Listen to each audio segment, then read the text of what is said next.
this kind of explains how they prepare it, right? Because obviously this is something that's been prepared. I mean, this for days leading up to this, if not weeks, they were posting these flyers. These were all around campus, and we're not there. We're not all over the city, so you don't see them until you're actually there, and people start reporting it and tweeting about it and things like that.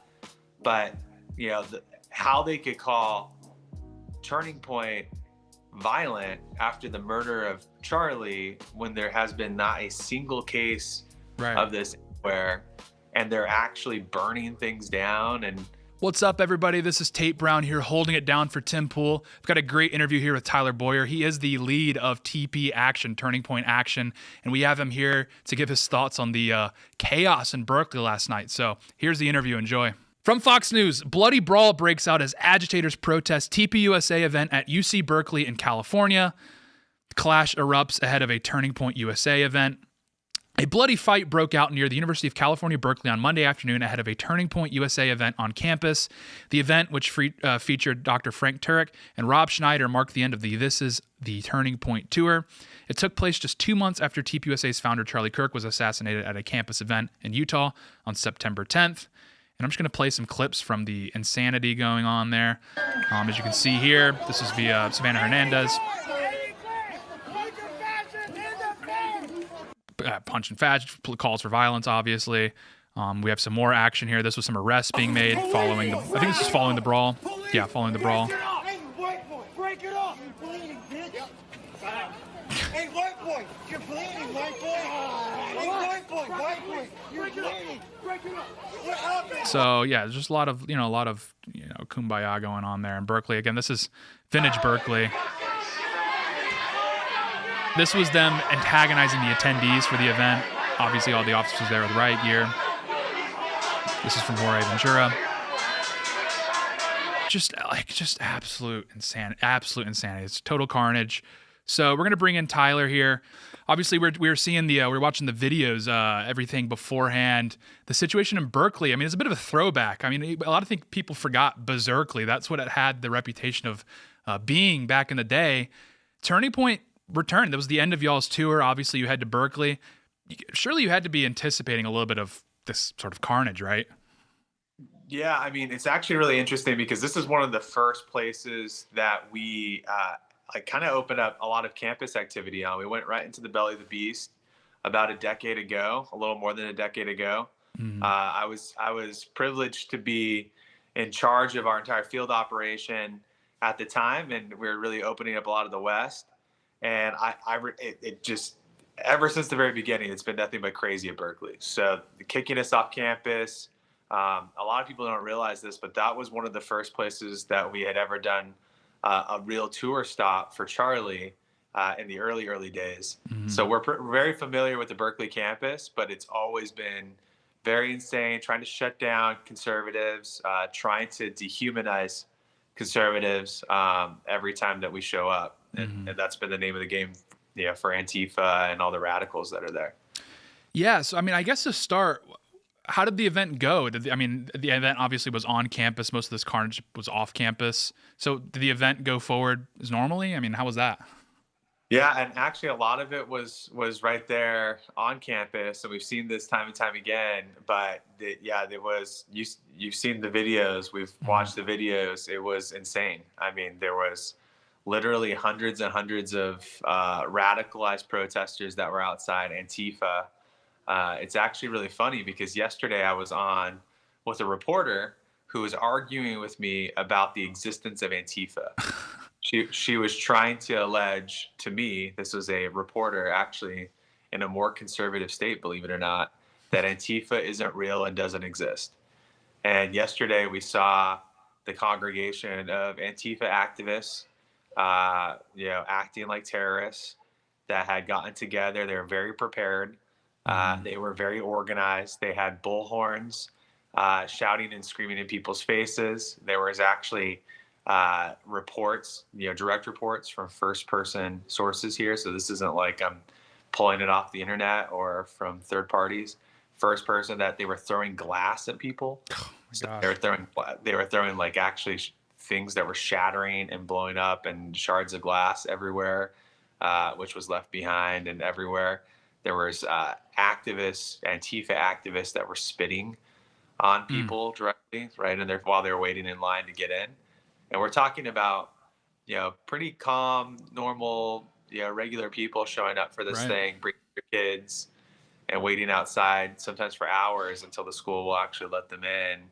And essentially what they had to do was, start letting people in, but they had an abundance of police resources outside, uh, which they had to do because of how violent and aggressive the Antifa activists were outside. Mhm. I mean, yeah, we were looking at some of the videos from y'all's Frontlines coverage with Savannah, and it's just insane. Like, cause like you said, I mean, these are people that are just here for an event. I mean, it's Rob Schneider, Frank Turek, like people love them, people know them, Turning Point, obviously. And the response is just like militant.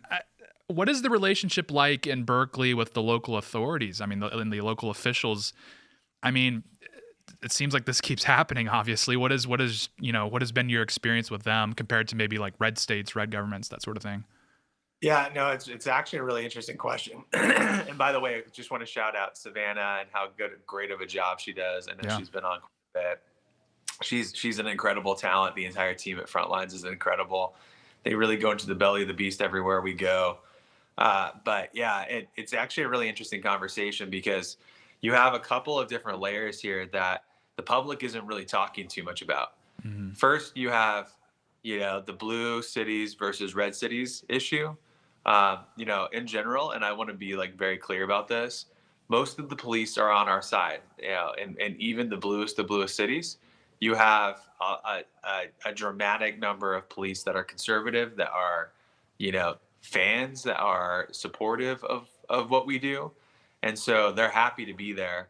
There's obviously always a fraction of police that are probably pretty annoyed about, the danger that's presented mainly by the other side, that shows up to these things and causes, tense situations or violent situations like we saw last night, Mm-hmm. in Berkeley. And so obviously in a city like Berkeley, you're not attracting the most conservative police, I would say. Yeah.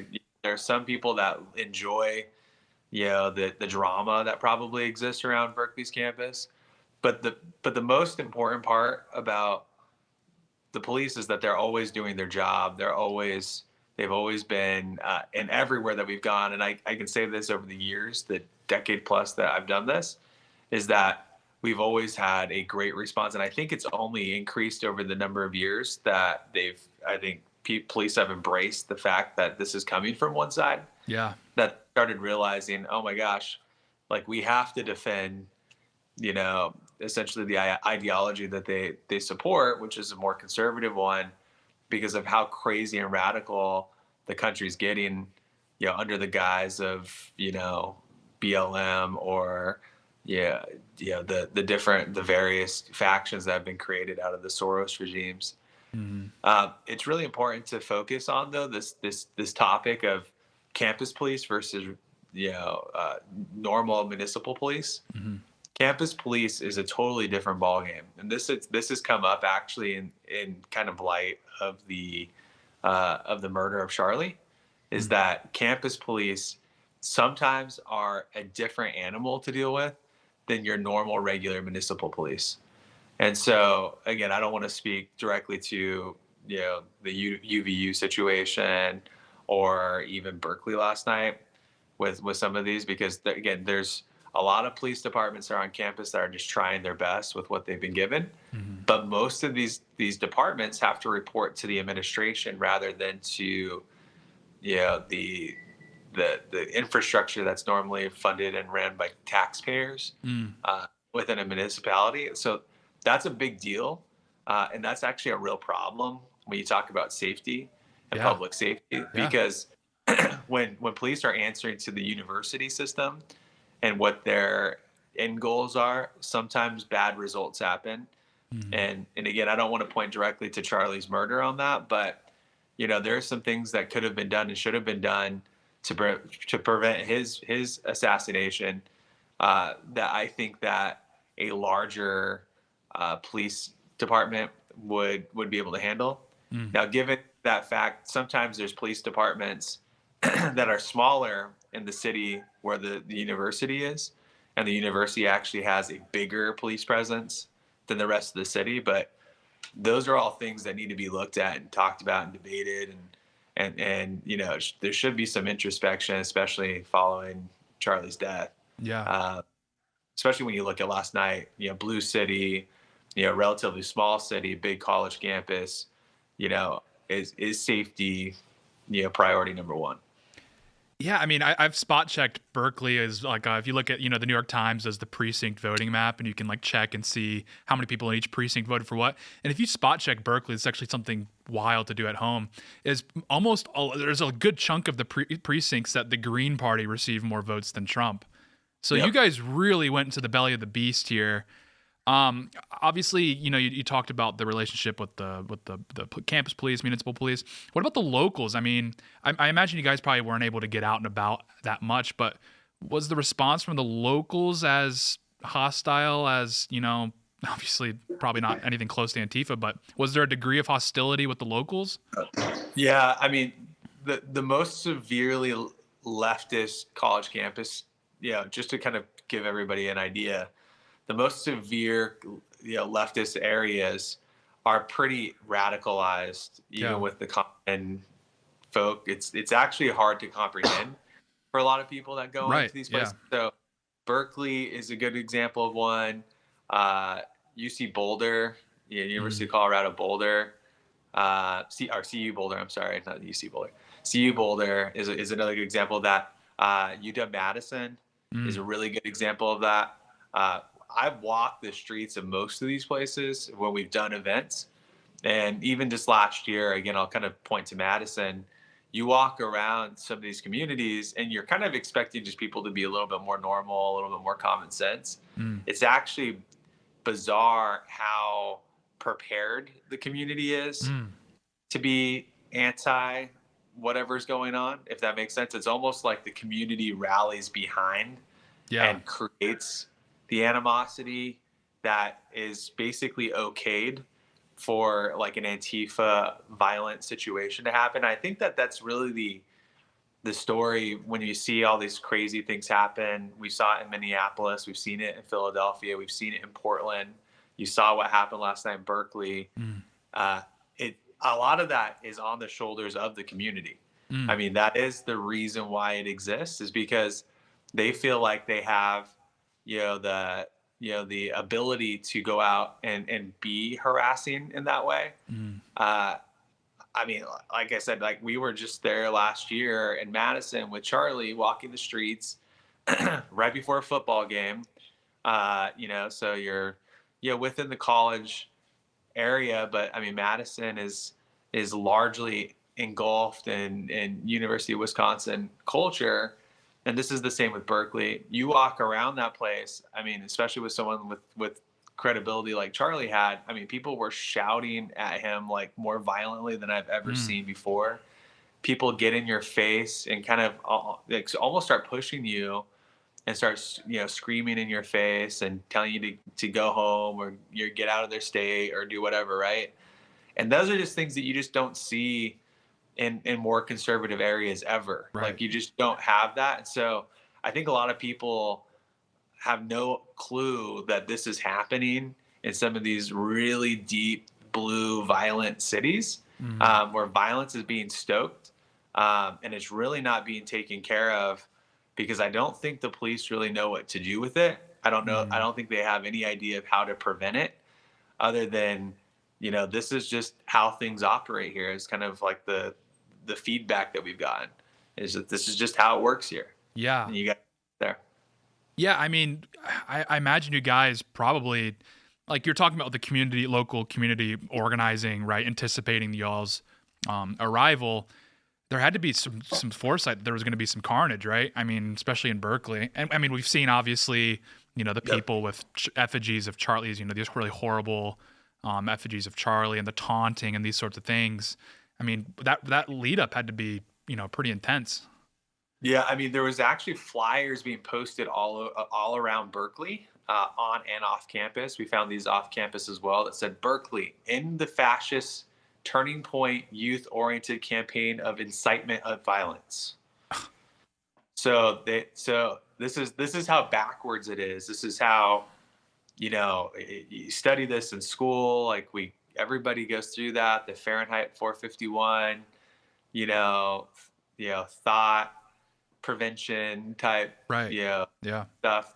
The syllabus that all of us have gone through in elementary or junior high and high school, and you see it happening in real time at Berkeley, where they're calling our side violent while Right. actually committing violence on campus. It's the most insane backwards thing that you've ever seen. Yeah. But this kind of explains how they prepare it, right? Because obviously this is something that's been prepared. I mean, this for days leading up to this, if not weeks.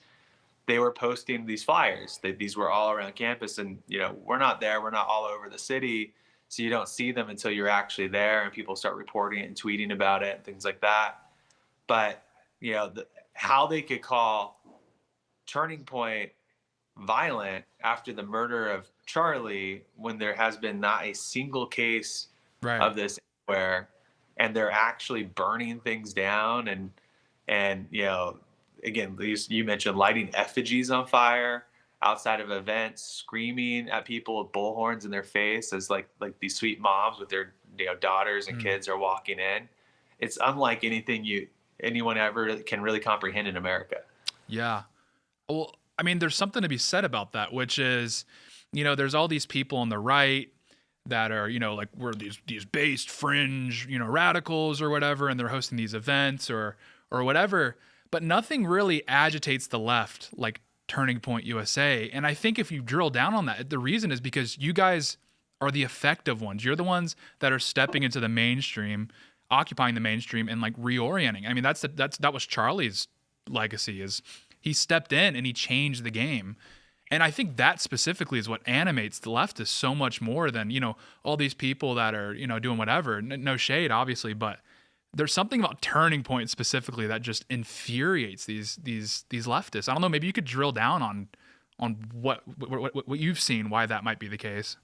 No, I mean, yeah, I appreciate that. I mean, I think it's effectivity, right? I mean, at the end of the day, the left has always kind of, especially since the Obama era, has dominated this idea of being able to organize events and get people excited and do things. And they've really struggled with that over the course of the last 5+ years, where they just haven't had excitement. So you can't find it really anywhere. I mean, during the 2020 race, we saw this. I think this is what kind of lit fire alarms off for them, was that nobody was showing up to their stuff organically. And this was prior to COVID.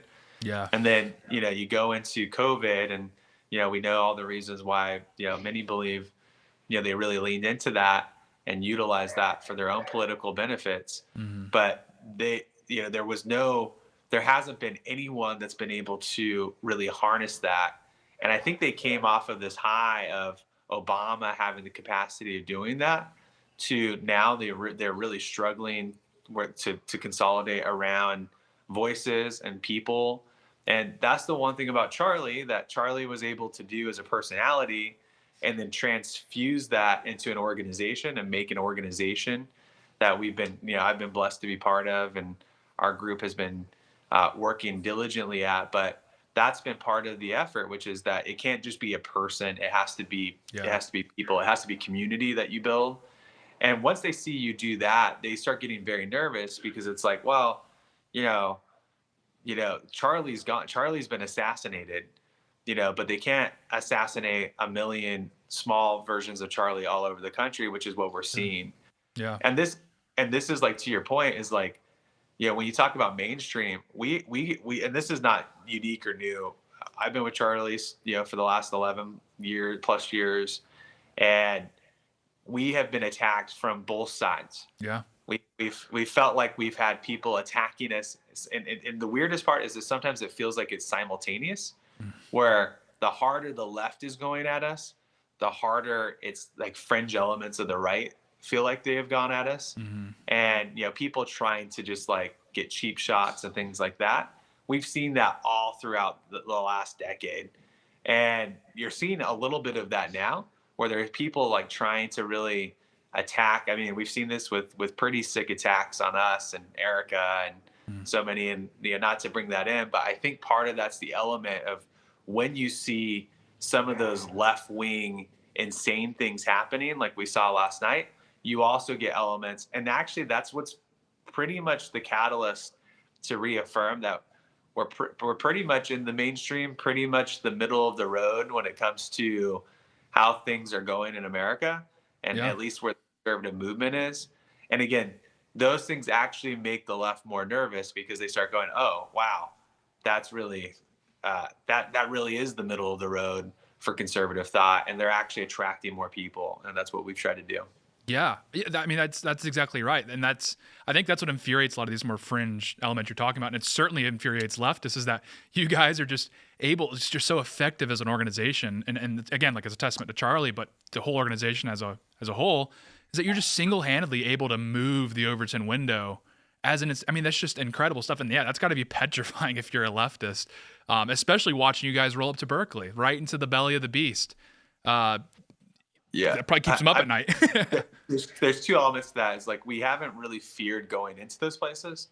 And again, I'm not trying to disparage any other elements of the conservative movement, but the conservative movement in the recent history, kind of prior to the Trump era, was very scared to go into the belly of the beast. They were very scared to fight the battles on the front lines. And that's not a way to win a war. Like you have to go to the front lines. You have to send your best soldiers to the front. You have to send your most emphatic, most patriotic, most passionate people to lead the charge. I mean, that's like the George Washingtonian model, which is like you've got to have a leader out front. Yeah. And if you're not doing that on the front lines, where the the lines are drawn, then you're not going to be able to win because they're going to keep taking and you're going to keep ceding ground. They're going to keep taking ground, and you're going to have alternative ways to win that war. And the truth of the matter is the conservative movement just wasn't doing that. And part of the reason why I believe where we are today, where we're actually being able to win some battles, is because we actually took up those fights on the front lines. And, that's why we call our division front lines that Sav runs and they do such a good job, is because we want to be at those places so America could actually see us. Imagine a world in which nobody actually saw any of this content. Right. And honestly, if we weren't there reporting on it and recording it, nobody would have this. It's not like, the mainstream outlets that are even on our side are showing up to this stuff. Like this, it's too dangerous. It's not interesting enough in a lot of cases for them, so they don't. Yeah, I mean, that's what's so refreshing about this is it feels like there's this affliction or tendency on the right at large where people just say, oh, well, it's California, just whatever, cut it loose. Oh, it's New York City, whatever, cut it loose. And I hate that retreatist mentality because it's like, actually, no, Trump won, he won the popular vote. He won the election. Like, we're actually kind of entitled to the whole country. We don't have to just cede ground to these people. These people are evil. Like, a lot of these people, a lot of these, leftist agitators who are running these streets are evil people. I mean, they demonstrated it with Charlie, and they've demonstrated it in Berkeley. So that's why I love what you guys are doing, because I just don't understand this tendency to just like, oh, just cut it loose. It's fine. Let's just retreat.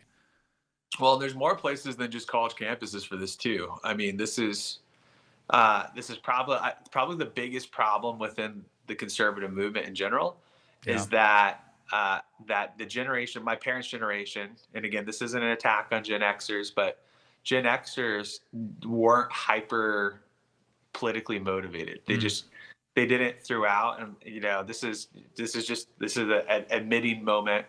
Baby boomers were far more political because a lot of them were raised and saw during the 60s and 70s an era, right, that spurred different eras. You have kind of the hippie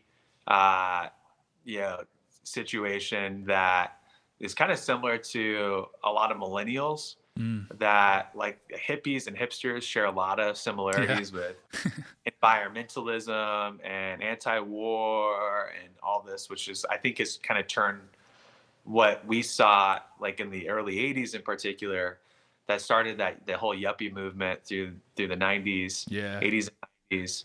You are starting to see a lot of that with our own generation. History doesn't repeat itself, but it rhymes. You have a lot of yuppie type mentality that's happening out of millennials now, where you're seeing people actually take on their parents' businesses and actually start families later in life because they got started late, and they're starting to figure out like, oh, well, some of these things that I was living weren't exactly helping my life. And now I'm buckled in and focused on that.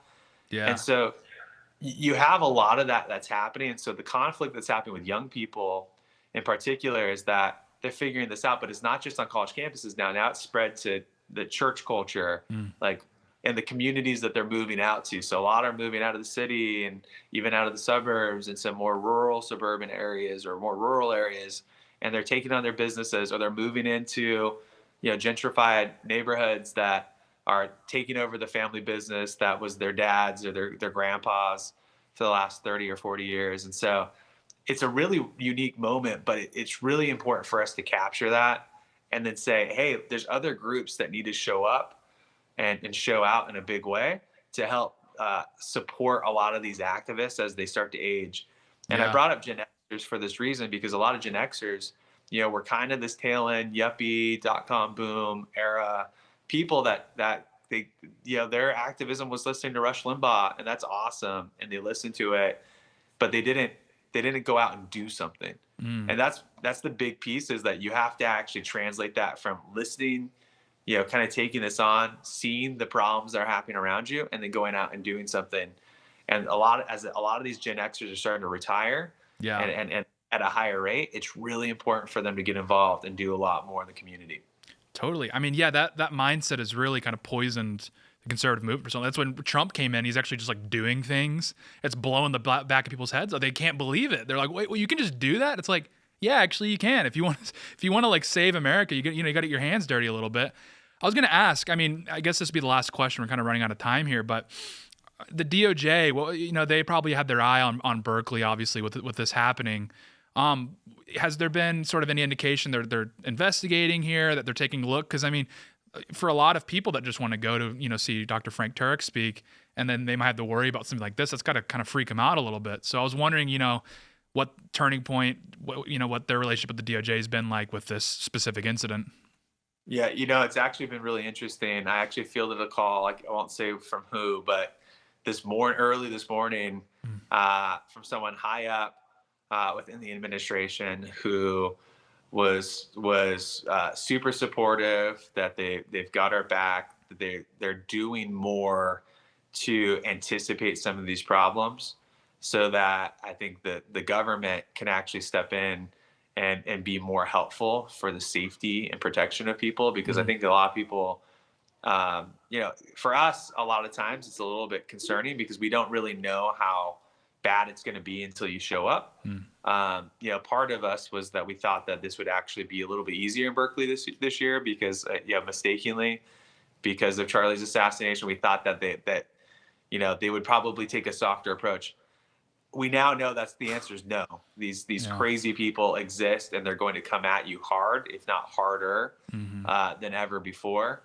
And the DOJ, as we know, are currently spending their time investigating these cells of Antifa activism that's happening. And this is the left's new trick, is that they're trying to tell people, just as I mentioned, journalists, everyone else, that Antifa doesn't exist, that it's not, a network, that it's just random people showing up at random times. We know that's not true. This is, in fact, organized criminal activity that's happening in most cases, where they want to harm people, they want to scare people. At a minimum, they want to impede people's civil rights, and that is a huge issue of our time.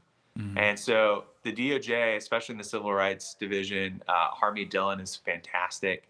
She's actually from the Northern California area. Oh, right. So, yeah. So that's her team has been very, very much interested in going after the individuals who are involved specifically with this case. So I think we're going to see some outcomes coming from last night, but I also think that we're going to see a lot more anticipation on our side over the course of the next 3 years, as we see how it'll be less reactive and more proactive, that the federal government's going to go in and help protect the citizens that are just doing normal, ordinary citizen stuff. Yeah. And that's important. Yeah, totally. Well, Tyler, thank you so much, dude. I don't know if you have any closing thoughts and where people can find you, find TPUSA, stuff like that. Yeah, like I said, there's nothing more important than for people to get involved.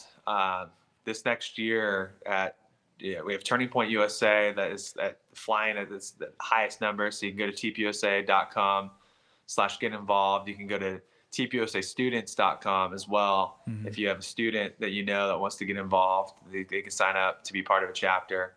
On our activism side, we have Turning Point Action, so tpaction.com. Please go there, get signed up. You can follow us at tpaction_ on Twitter or anywhere Turning Point Action exists to get involved, to actually contribute, as we have a huge election this next year where the country needs to step up and actually not just sit on our haunches and let the Democrats roll us next year. We actually need to get out and be more active to push back against a lot of this radical ideology that we're seeing on campus and beyond. So Absolutely. Well, dude, thank you so much, man. We'll catch you next time. Thanks for having me. Yes, Appreciate sir. it. All right, see ya.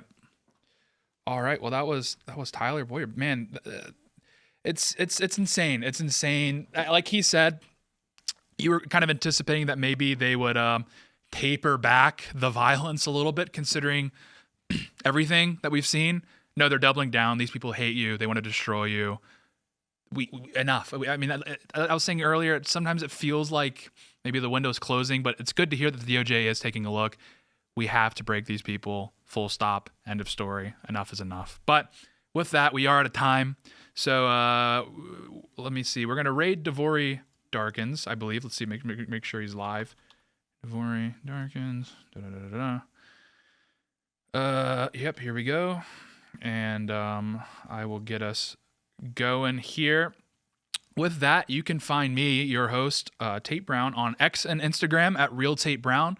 We will be back tonight for Timcast IRL at 8 p.m. It's going to be a great show. Come hang out. And I'm going to get you guys going on the raid. Let's see. Confirm raid. Bang. So yeah, come give me a follow.